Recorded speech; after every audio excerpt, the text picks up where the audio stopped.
अभ्यास 12 डिक्टेशन संख्या 1।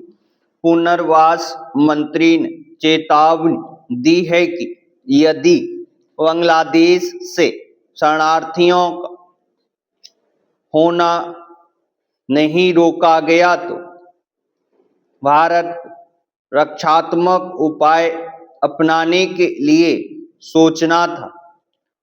उससे पूर्व प्रधानमंत्री श्रीमती इंदिरा गांधी भी बड़े स्पष्ट शब्दों में पाकिस्तान तथा विश्व के अन्य देशों को आगाह कर चुकी है कि भारत अपनी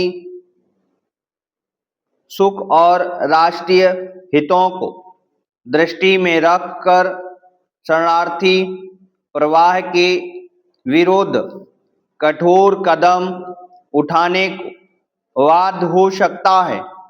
यह सब कहने का कोई अर्थ नहीं है। ऐसा नहीं समझा जाना चाहिए। भारत का लड़ाई अथवा पाकिस्तान पर हमला करने का कोई इरादा नहीं हो सकता है, परंतु इसे कोरे आश्वासन का नाम नहीं दिया जा सकता।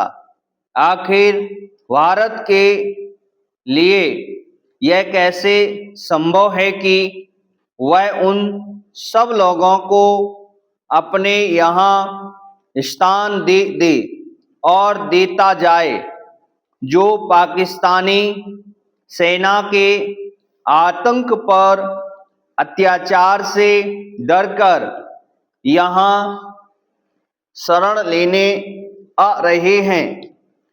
मानवता के नाते उसने यह उदारता के साथ किया है और कर रहा है, किंतु ना तो वह इसके दुरुपयोग की देर तक बर्दाश्त कर सकता है और न पाकिस्तान तथा अन्य देशों को यह समझने दे सकता है कि यह शरणार्थियों का अधिकार है।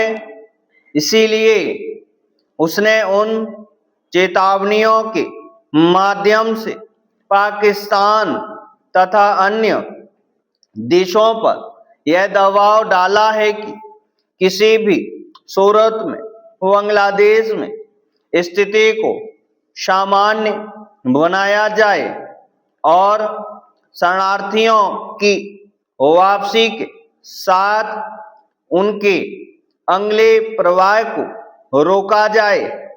पैराग्राफ से इस पर भी यदि वे कोई कदम नहीं उठाते हैं तो किसी भी संपन्न देश की तरह भारत को यह हक होगा कि वह शरणार्थियों की इस समस्या को हल करने के लिए जो भी कदम उचित समझे उठाए। कोई पूछ सकता है कि आखिर यह कदम क्या हो सकता है।